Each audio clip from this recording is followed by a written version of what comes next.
Hello friends, एक और नए एपिसोड में आप सभी का स्वागत है। जैसा कि पिछले चैप्टर के एंड में हमने देखा था कि हाइशिन करने वाली थी एक लाइव परफॉर्मेंस, तो इस चैप्टर की शुरुआत उसके गाने से ही होती है। When the parents sky open and bleeding, there you are, the star, a lonely breath between the suns. There you are, the star।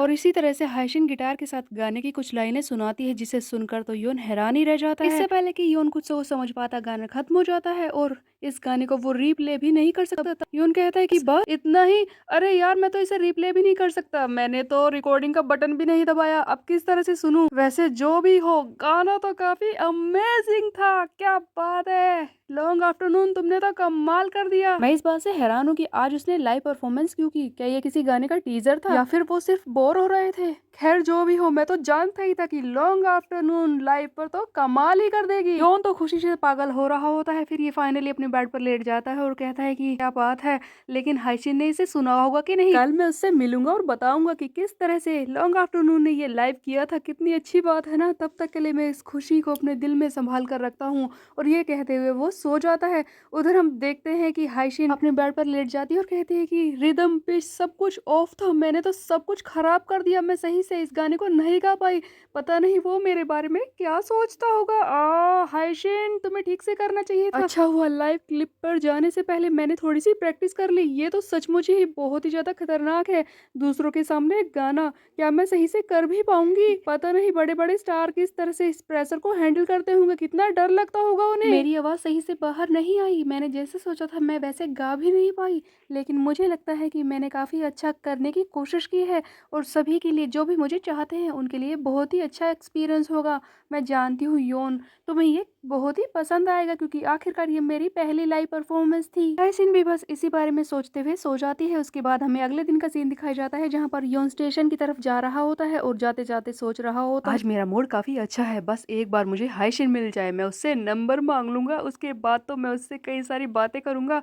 और हाँ, लॉन्ग आफ्टरनून के गाने के बारे में भी तो बताना है, उसके बारे में तो मैं रात भर बातें कर सकता हूँ। ये हाइशिन के ख्यालों में खोया हुआ ही था। इतने में ही हाइशिन पीछे से आ जाती है और इसे डरा देती है, जिस पर योन चौंक जाता है और कहता है कि ओह हाइसिन, तुम मेरा कब से पीछा कर रही थी। तब हाइसिन बोलती है कि बस यहीं से स्टेशन पे जब तुम घुसे मैं वहीं से आ रही हूँ तुम्हारे पीछे पीछे। वैसे ही ये बताओ कि कल रात को तुम सही से सो नहीं पाए क्या, तुम थोड़े से थके हुए लग रहे हो। अभी कहता है कि डोंट टेल मी हाइसिन की कल तुमने लॉन्ग आफ्टरनून का लाइव परफॉर्मेंस मिस कर दिया। तुम्हें पता है कल वो लाइव आई थी। जिस पर हाइसिन अनजान बनने की कोशिश करते हुए बोलती है कि अच्छा, मुझे तो पता ही नहीं था कि लॉन्ग आफ्टरनून लाइव आई थी, वो तो कभी भी लाइव नहीं आती। ये सब हुआ कब? तब योन कहता है कि कल रात को 2 बजे के आसपास। अच्छा, तो तब तक तो मैं सो ही गई होंगी। वैसे ये बताओ कि उसका लाइव परफॉर्मेंस कैसा था, तुम्हें अच्छा लगा? जिस पर योन कहता है कि मैं सच कहूँ तो ये थोड़ा सा अजीब था। जिस पर हाइशिन शौक में रह जाती है कि क्या बोल रहा है बंदा।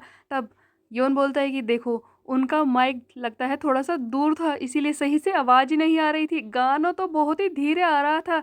वैसे सच कहूँ तो इसके बाद भी गाना काफी अच्छा था।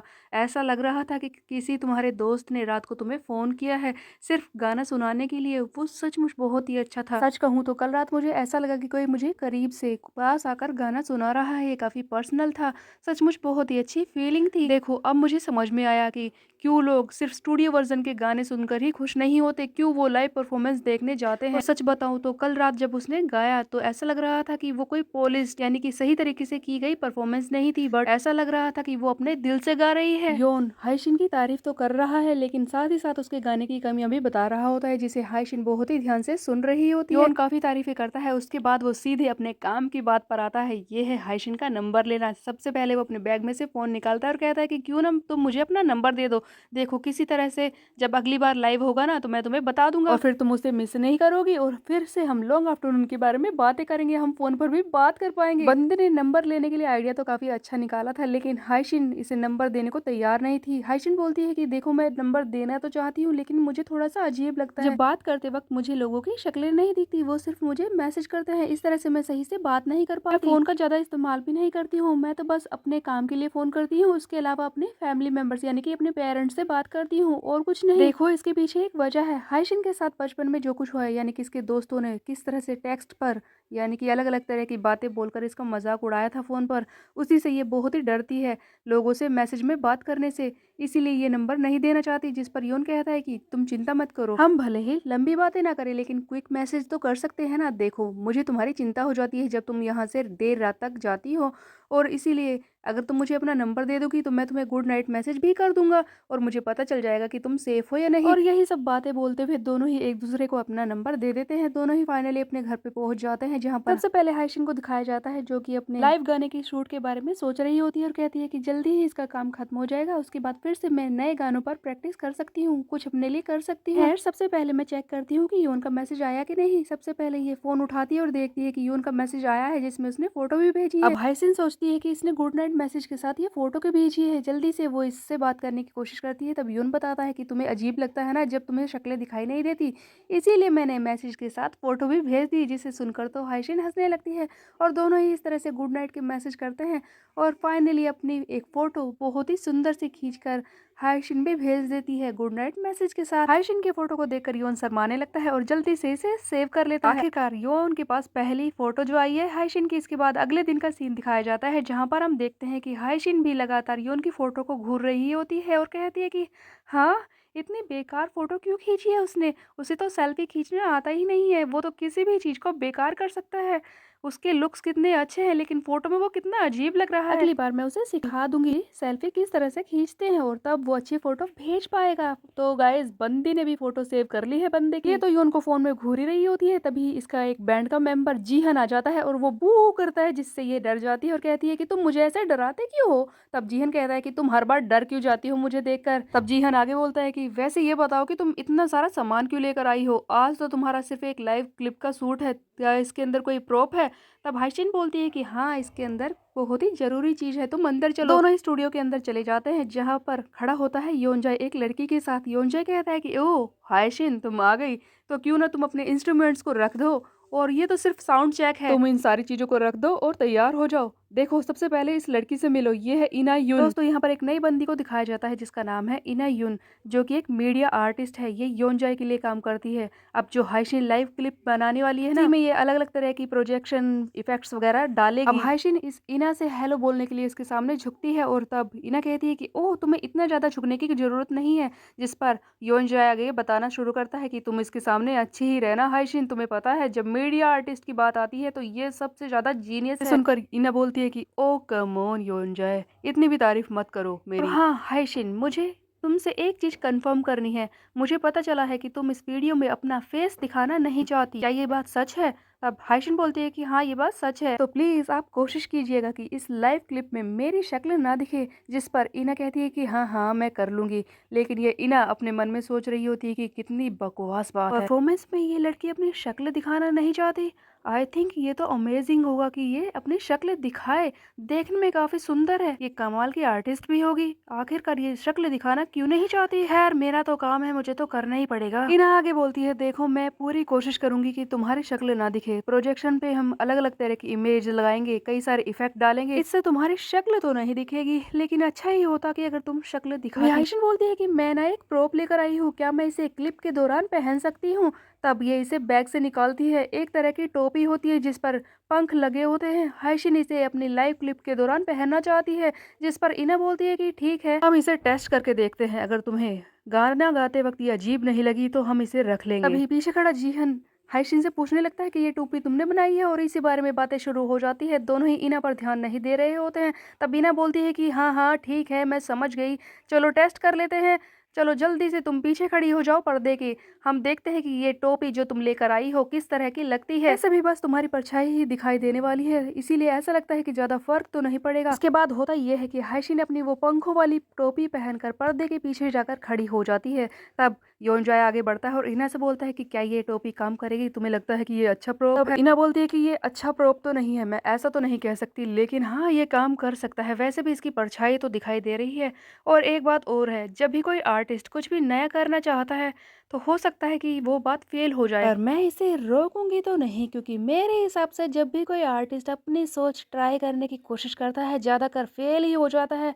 ये तो एक हवा के झोंके में बटरफ्लाई के उड़ने जैसा है। जल्दी ही इसके पंख भी टूट जाएँगे, तुम देखना। दोस्तों ऐसा लगता है कि इस इना को हाइशिन के आइडिया पर बिल्कुल भी भरोसा नहीं है और वो इसकी टोपी से भी परेशान सी हो जाती है। इना को तो लग रहा था कि हाइशिन का आइडिया बकवास है, लेकिन जैसे ही हाइशिन पर्दे के पीछे से गाना शुरू करती है, बहुत ही ज़्यादा हैरानी वाली बात हो जाती है। पीछे से लाइट पड़ रही होती है, जहाँ पर पर्दे पर हाइशिन की परछाई दिख रही है। उस पर ये हाइशिन की लाई हुई टोपी कमाल की लग रही होती है। उफ, उसका प्रोजेक्शन काफ़ी ज़्यादा कमाल का होता है।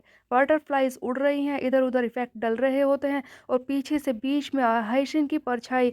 सचमुच ही गाना बहुत ही ज़्यादा कमाल का लग रहा होता है। इसे देखकर तो इना की आंखें फटी की फटी ही रह जाती हैं। तब होन्जय बोलता है कि मुझे लगता है कि ये तो काम करेगा। सही कहा ना? इससे इना इरिटेट हो जाती है और कहती है कि ठीक है, मैं बाहर जाकर सिगरेट पीकर आती हूँ। वैसे ये चल जाएगा, तुम चिंता मत इसके करो। बाद हमें इना को ही दिखाया जाता है, जो कि बाहर आ चुकी है और सिगरेट पी रही होती है और सिगरेट पीते-पीते ये चेक कर रही होती है हाइशिन यानी कि लॉन्ग आफ्टरनून का इंस्टाग्राम चैनल, जहाँ पर इसकी इंस्टाग्राम पोस्ट को देखकर ये शॉक में रह जाती है और कहती है कि क्या बात है, इन लोगों ने तो कमाल कर दिया।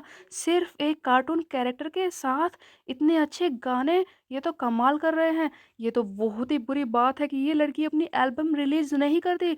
ये तो सुनने वालों के लिए धोखा है, एक बहुत ही बड़ा धोखा कि ये अपना गाना रिलीज़ नहीं कर रही।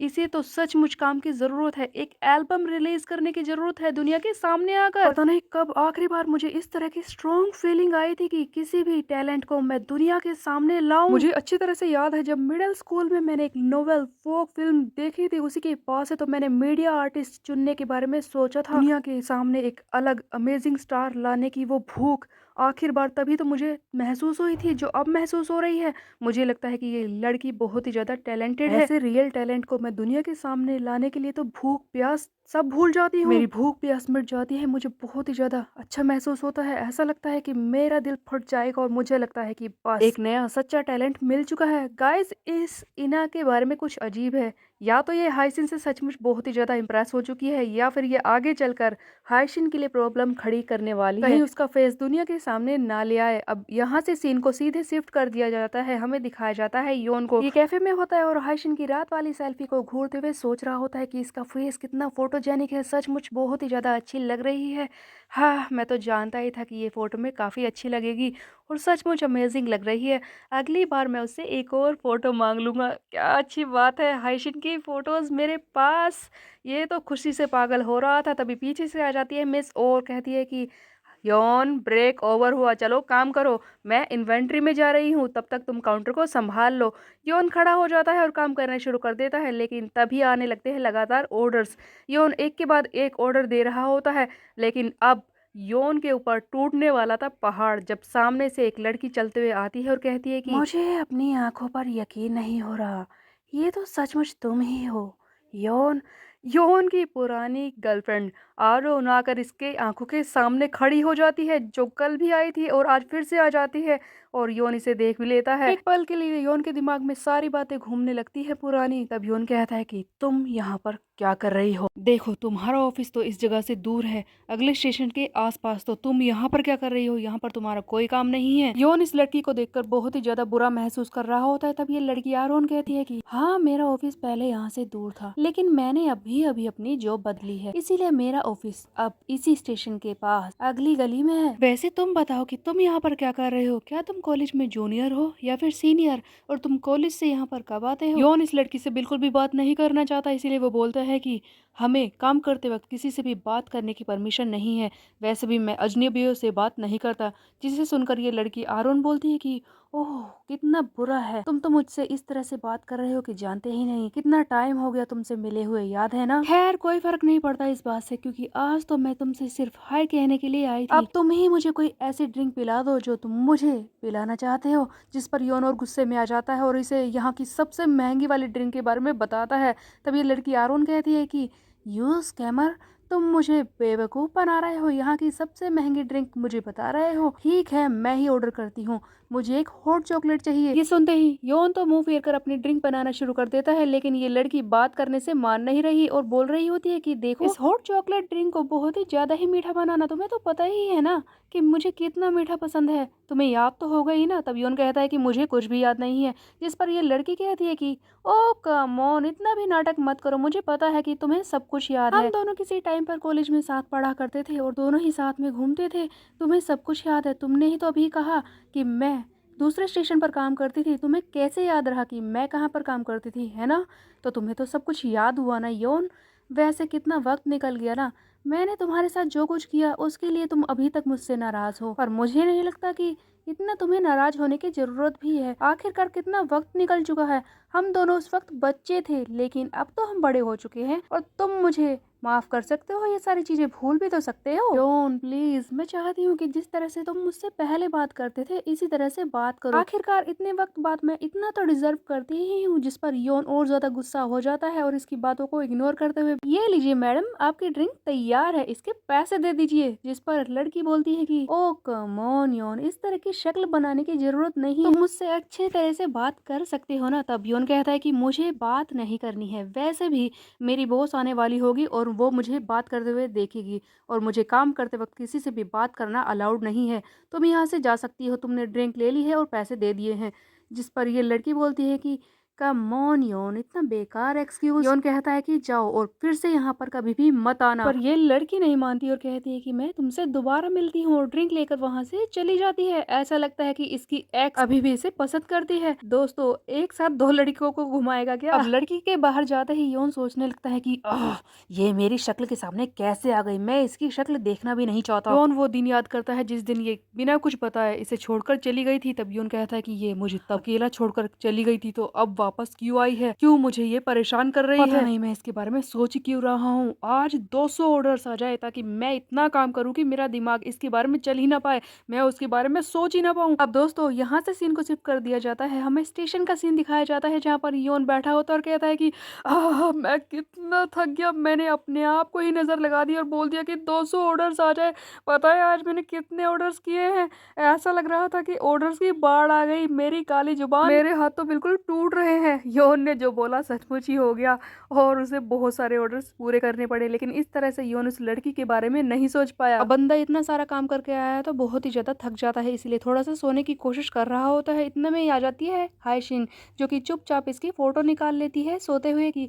तब योन बोलता है कि हे हायशिन, तुम यहाँ पर, वैसे तुमने मेरी फोटो क्यों निकाली? तब हायशिन बोलती है कि देखो ये फोटो, तुम इसमें कितने अच्छे लग रहे हो ना। हाँ हाँ हायशिन, तुमने तो मेरी बहुत ही अच्छी फोटो खींची है, तुम हर एक काम में अच्छी हो। तब हायशिन बोलती है कि तुम मुझे अपना फोन दो। योन मना करता है और कहता है कि तुम्हें क्यों चाहिए? जिस पर हायशिन बोलती है कि एक बार दो ना, मैं तुम्हारी गैलरी में जितनी भी फोटो है ना लड़कियों की, मैं नहीं देखूंगी, समझिए। योन बंदी को अपना फोन दे देता है। तब हम देखते हैं कि हायशिन इसकी कैमरा सेटिंग को बदलती है और इसे फोटो सिखाना शुरू करती है। योन को सेल्फीज लेनी नहीं आती और हायशिन इसे प्रॉपर तरीके से सेल्फी लेना सिखाती है और कहती है कि देखा अब कितनी अच्छी फोटो आई है, इस तरह से तुम लोगे ना तो तुम्हारी भी अच्छी ही फोटो आएगी।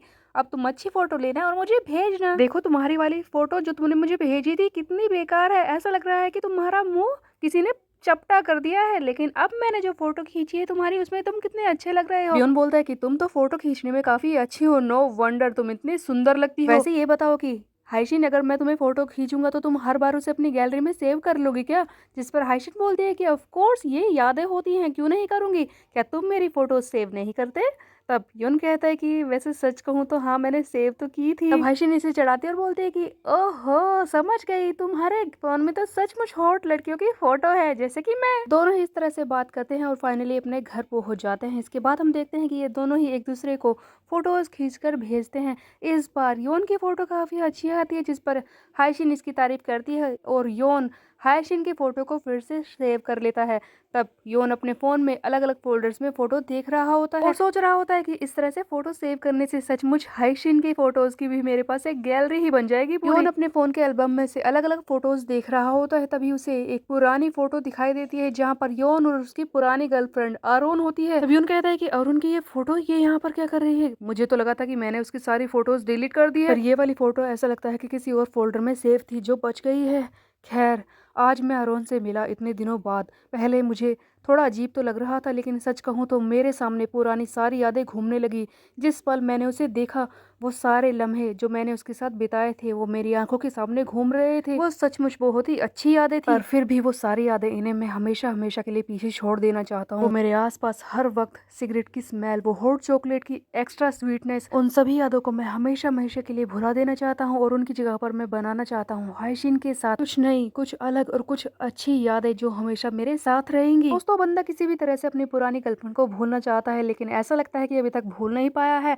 अब यहाँ से हमें एक फ्लैशबैक का सीन दिखाया जाता है, हमें एक शॉर्ट स्टोरी बताई जाती है योन के बचपन की, जहाँ पर हमें सबसे पहले योन की सबसे छोटे वाली फोटो दिखाई जाती है, जिसमें योन होता है 8 साल का और बोल रहा होता है हर एक बच्चे की तरह कि वो बड़ा होकर एस्ट्रोनॉट बनेगा। इसके बाद हमें इसके 13 साल वाली फोटो दिखाई जाती है। यहाँ पर योन बताता है कि मैं 13 साल का हूँ, इस वक्त मैं अपने डैड के साथ रहता हूँ, मैं अपने स्कूल में बेसबॉल की टीम में हिस्सा लेना चाहता हूँ, लेकिन पता नहीं मेरे पास टैलेंट है या नहीं। इसके बाद योन के अलग अलग फोटोज दिखाई जाती है। इसके बाद हम देखते हैं कि योन 18 साल का है और वो कुछ भी हासिल नहीं कर पाता, बस उसका यही सपना होता है कि वो बड़ा होकर सियोल के अच्छे से कॉलेज में चला जाए और एक अच्छी सी नौकरी ढूंढ ले और अच्छी जिंदगी बिताए। योन मिडिल स्कूल में पहुंच चुका है और बोल रहा होता है कि मैं अपने डैड के साथ तो रहता हूं, लेकिन अभी भी मैं फाइनेंशियली इंडिपेंडेंट नहीं हूं। मैं जल्दी ही अपने पैसे खुद कमाना चाहता हूं ताकि मैं डैड पर बोझ ना बनूं। पर हाँ, मैं डैड के साथ ज्यादा दिन तक इस तरह से तो नहीं रह सकता, कुछ तो मुझे करना ही होगा ना। तो गाइस, इस बैक स्टोरी में हमें अब तक की योन की लाइफ बताई जाती है, जो बिल्कुल सिंपल बच्चे की तरह रही है। उसने ज्यादा कुछ अचीव तो नहीं किया। अब दोस्तों, हमें फिर से पुरानी वाली गर्लफ्रेंड आरोन यानी उसी के बारे में दिखाया जाता है, जो इस वक्त योन के साथ होती है। ऐसा लगता है कि मिडिल स्कूल के टाइम से ही ये इसके साथ है। हम देखते हैं एक सीन जहाँ पर ये दोनों मूवीज देख रहे होते हैं और योन हमेशा की तरह सो रहा होता है। तब ये लड़की आरोन इसे उठाती है और कहती है कि हे चलो, मूवी खत्म हो चुकी है, लेक्चर का टाइम हो चुका है, योन भागो। दोनों ही वहां से भागने लगते हैं। तब आरोन इसे बता रही होती है कि योन, तुम्हें पता है ये मूवी, इसे बनने में 12 साल लगे थे। जो एक्टर इसमें काम कर रहा है ना, वो इस मूवी में काम करते करते ही बड़ा हो गया था। तब योन कहता है कि क्या तुमने सच कहा, 12 साल? तब अरुण बोलती है कि हाँ हाँ, मैं सही कह रही हूँ। वैसे ये बोरिंग है कि एक ही मूवी के लिए 12 साल तक अपनी जिंदगी बताओ, लेकिन मेरे जिंदगी के 12 साल दूसरों के लिए एक अच्छी मूवी बन सकते हैं। मैंने सही कहा ना योन? देखो उस लड़के को, देखो नाक में किस तरह से उंगली दे रहा है वो टकला। दोस्तों, ऐसा लगता है कि ये सारी बातें योन अपने सपने में ही सोच रहा है, क्योंकि एक के बाद एक सीन बदल रहे होते हैं। हमें एक बंदा दिखाया जाता है जो कि टकला होता है, नाक में उंगली दे रहा होता है। दूसरे ही सीन में हम देखते हैं रोड पर एक कार जा रही होती है। तब लड़की आरुण बोलती है कि ये देखो प्रोफेसर की कार, इसकी कार पर कितनी कौओं ने बीट कर रखी है। हाँ हाँ हाँ, ऐसा लगता है कि पक्षियों को भी डर है एग्जाम का, जो प्रोफेसर को परेशान कर रहे हैं। इसके बाद फिर से सीन बदल जाता है। ऐसा लगता है कि रोड के ऊपर एक डाइनिंग टेबल है। आरुण बोलती है कि देखो वो डाइनिंग टेबल, चलो वहां पर खाना खाने चलते हैं। आरुण खींचकर योन को डाइनिंग टेबल तक ले जाती है और उसे खाना खिलाना शुरू करती है। सबसे महंगे वाली डिश इनके सामने होती है। हम देखते हैं कि आरुण खुद ही शेफ बनकर इसके सामने डिश लेकर आती है और उसे अलग अलग चीजें दे रही होती है। योन को जो कुछ पसंद है वो सब कुछ हो रहा होता है। ऐसा लगता है कि दोस्तों ये सचमुच एक सपना ही है, जहाँ पर योन अपनी पुरानी बातों के बारे में सोच रहा है। आरोन की वो छोटी छोटी बातें जो इसे खुशी देती थी, उसकी वो सिगरेट की स्मेल, वो ड्रिंक, इन दोनों का साथ में मूवी देखना और अपने दिल की सारी बातें करना, इन सभी चीजों से योन को बहुत ही ज्यादा खुशी मिलती थी। योन अपने बारे में बता रहा होता है कि मेरे डैड तो हमेशा काम पर ही लगे रहते हैं और मैं घर पर अकेले रहकर पढ़ाई करता हूँ, फिर भी मैं बोर ही हो जाता हूँ। और आरोन, बस यही तो एक लड़की है जिसके साथ मुझे हमेशा ही खुशी मिलती है। अब इस सपने में आगे सब कुछ बदलने वाला है दोस्तों। हम देखते हैं कि योन डाइनिंग टेबल पर बैठा है, आरोन इसे बिल देती है जिसपे लिखा होता है कि सब कुछ फ्री है, और अचानक से सारी लाइट चली जाती है। वहां पर अंधेरा हो जाता है, आरोन भी कहीं पर गायब हो जाती है। तब योन चिल्लाता है कि आरोन आरोन, तुम कहाँ पर चली गई? एक पल में जो सब कुछ योन के पास था वो अचानक से सब कुछ धुआं धुआं हो चुका है दोस्तों। अंधेरा छा चुका है इसकी जिंदगी में, इस तरह से दिखाया जा रहा होता है। योन हर जगह आरोन को सड़क पर ढूंढ रहा होता है। योन की जिंदगी अंधेरे से भर चुकी है और फिर अचानक से योन को दिखाई देती है एक रोशनी, जो कि होती है हाइशिन, जो कि हवा में ऊपर से झूलते हुए आ रही होती है। अलग अलग लाइटें इसके चारों तरफ बिखर रही है और योन की जिंदगी में फिर से रोशनी भर जाती है। हाइशिन, जो कि रंग बिखेरते हुए योन के पास आती है और कहती है कि योन, तुम यहाँ पर क्या कर रहे हो? चलो मेरे साथ चलो, मेरा हाथ पकड़ लो क्योंकि दुनिया अब जल्दी ही खत्म होने वाली है, मेरे साथ चलो मेरे प्यारे योन। और दोस्तों इससे पहले कि योन जाए हाइसिन के साथ उड़ता हुआ, तभी हो जाता है ये सपना एंड। आई मीन गाइस, सचमुच एक सपना ही था। योन ने ये सारी चीजें सपने में देखी कि किस तरह से वो आरोन के साथ खुश था, उसकी अच्छी लाइफ, और उसके बाद किस तरह से उसकी जिंदगी में आ गई हाइसिन। इसने आरोन की कमी को दूर किया और उसकी जिंदगी में रोशनी भर दी। दोस्तों फाइनली बंदा अपने सपने से उठता है और अपनी आंखें खोलता है और कहता है कि इतना खतरनाक सपना, ये मैंने क्या सोच लिया।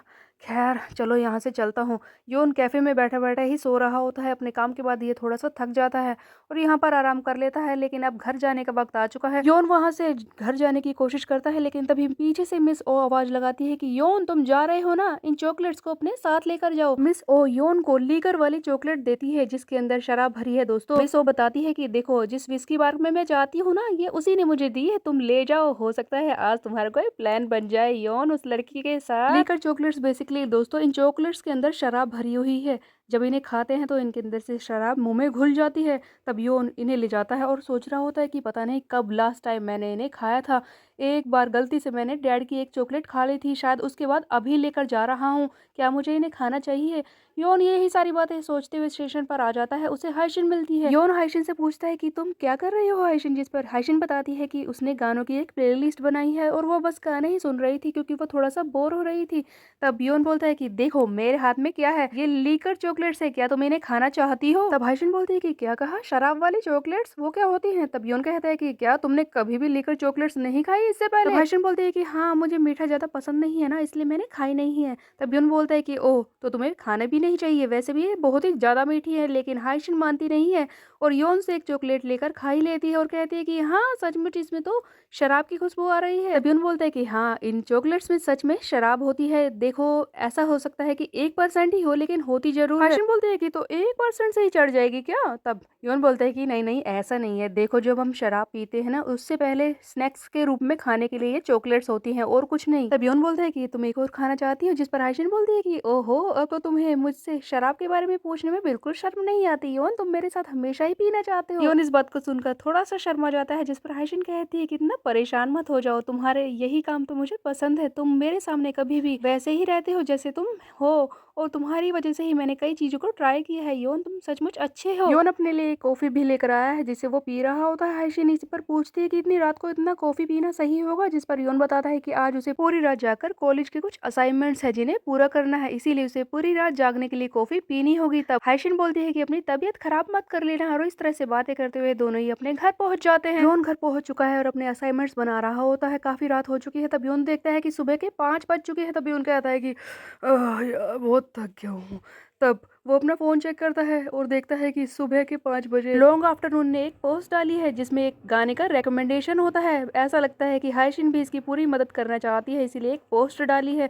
तब योन कहता है कि लॉन्ग आफ्टरनून जो भी पोस्ट डालती है वो हमेशा अच्छे ही होते हैं। अब लॉन्ग आफ्टरनून ने गाना रेकमेंड किया है और बंदा सुने ना, ऐसा तो हो ही नहीं सकता, वो सुनना शुरू कर देता है और हम देखते हैं कि योन को अपना वो सपना याद आने लगता है जो इसने थोड़ी देर पहले देखा था, जहाँ पर अचानक से हाइशिन उड़ते हुए आई थी और इससे बोल रही थी कि योन मेरे साथ चलो, दुनिया खत्म होने वाली है, मेरा हाथ पकड़ लो योन। ऐसी जगह जो कि सपनों का घर है, जहाँ पर हम सुनने वाले हैं बीटल्स के गाने, जो मानचेस्टर्स का घर है, या फिर जो भी तुम्हें चाहिए वो वहाँ पर सब कुछ मिल जाएगा। और फिर अचानक से हाइशिन योन के पास आ जाती है, बहुत ही ज्यादा पास। अगला ही सीन हम देखते हैं जहाँ पर हम देखते हैं कि हाइशिन और योन दोनों ही होते हैं इंटीमेट पोजीशन में। हाइशिन इससे बोल रही होती है कि क्या तुम कोई नया वर्ल्ड एक्सपीरियंस करना चाहते हो, मेरे साथ आओ योन। और हाइशिन बिल्कुल योन के करीब है, इन दोनों की सांसें एक दूसरे के पास होती है और योन की खुलती है नींद और फिर से होता है ये सपना। दोस्तों बंदी के प्यार में बंदे ने नोटी सपने देखना भी शुरू कर दिया है। वो सोच रहा था कि हाइशिन इसे किस करने वाली है और फिर से इसकी नींद खुल जाती है। तभी उनका कहता है कि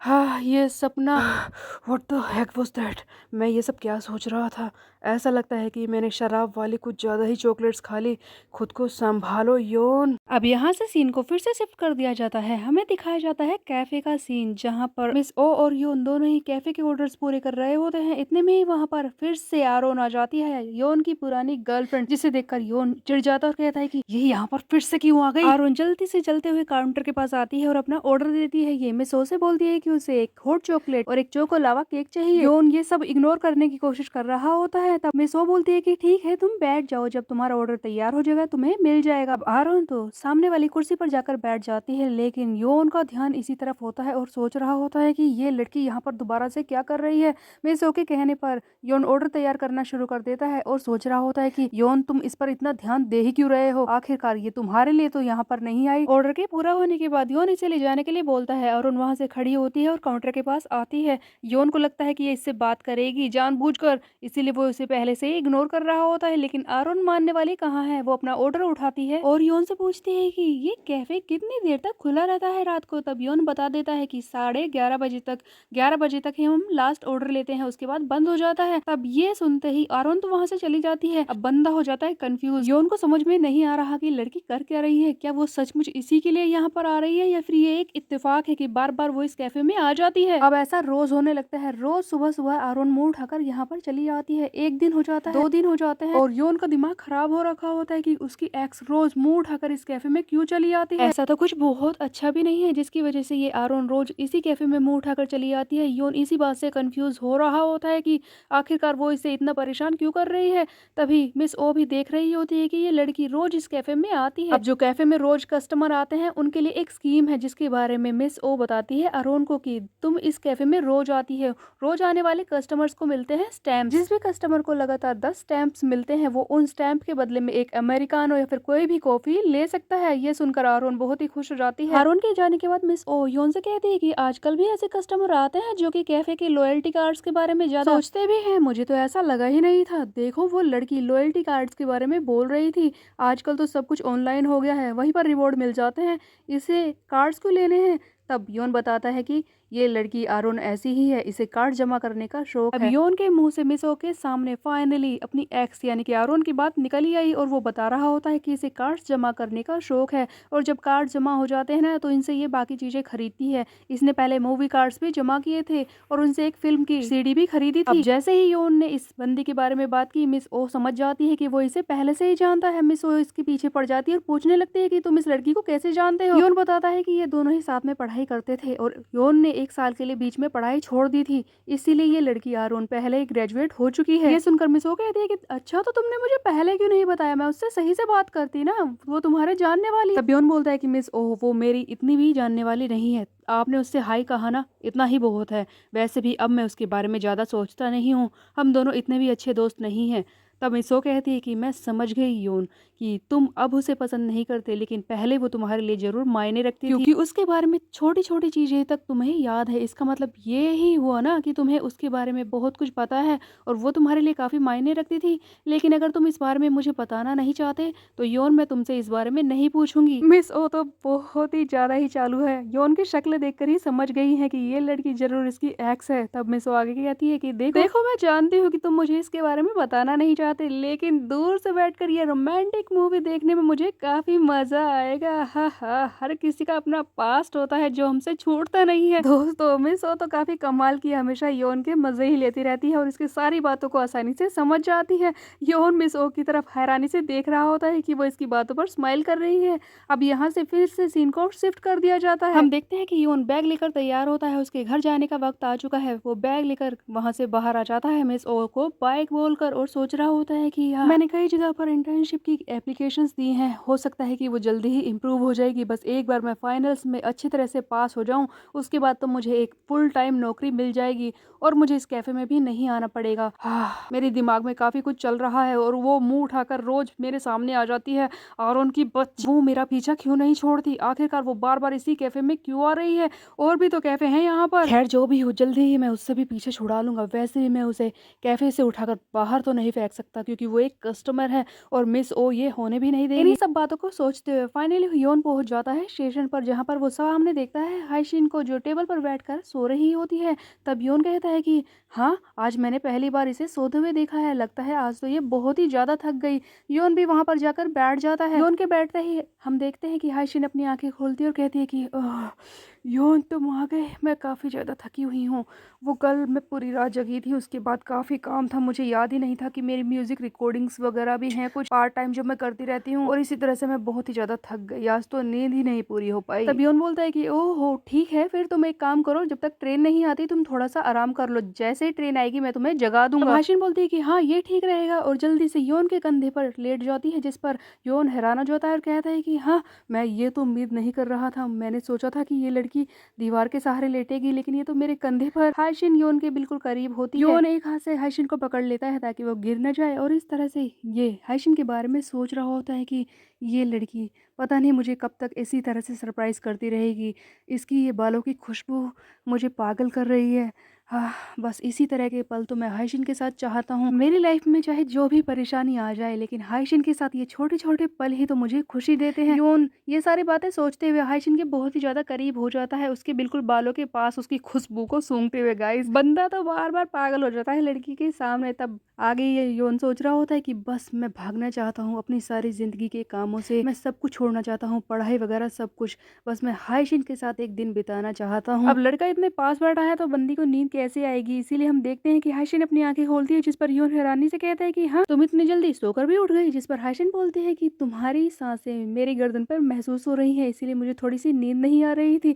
योन कहता है कि ओह मुझे माफ कर दो। हाशिन बोलती है कि कोई बात नहीं, वैसे जानना चाहती हो कि मैं कौन सा शैम्पू यूज करती हूँ। योन ये इसे फिर से चिढ़ाने लगती है, और इसी तरह से दोनों फिर से अपने घर जाने लगते हैं। सीन को फिर से शिफ्ट कर दिया जाता है, हमें दिखाया जाता है योन को ही, जो कि फाइनली अपने घर की तरफ पहुंच चुका है। स्टेशन से बाहर निकल कर ही अपने घर की तरफ जा रहा होता है और सोच रहा होता है कि आज तो बहुत ज्यादा थकावट हो रही है। खैर हाशिन के साथ थोड़ा सा टाइम स्पेंड करके मजा तो आया, लेकिन अब मैं घर चलता हूँ, शावर लेता हूँ और सोता हूँ। बस आज तो ऐसा लग रहा है कि बिस्तर पर पड़ते ही सो जाऊंगा। लेकिन सबसे पहले ऐसा करता हूँ, हाशिन को भेजता हूँ एक गुड नाइट सेल्फी। आखिरकार वो भी तो घर पहुंच ही गई होगी। योन अपना फोन निकालता है और एक सेल्फी खींचने की कोशिश करता है, लेकिन इतने में ही आ जाता है एक फोन। योन के नंबर पर कोई कॉल कर रहा होता है, जिस नंबर को देखकर योन कहता है कि ये नंबर किसका है, क्या मेरे डैड उन्होंने फिर से नंबर बदल लिया, उनके अलावा मेरे नंबर पर और कौन कॉल कर सकता है। हाशिन तो करती नहीं है। देखता हूँ कि ये कौन है। योन जैसे ही फोन उठाता है, सामने वाले की आवाज सुनकर वो बहुत ही ज्यादा हैरान हो जाता है। योन को फोन करने वाला कोई और नहीं, ये लड़की आरोन है, जो कि उसकी पुरानी गर्लफ्रेंड है, और इसे परेशान करने के लिए फाइनली फोन कर ही दिया है। योन कुछ पूछे इससे पहले ही आरोन बोलती है कि क्या हुआ, अब मुझे इग्नोर करना बंद करोगे या नहीं, काफी टाइम हो गया ना।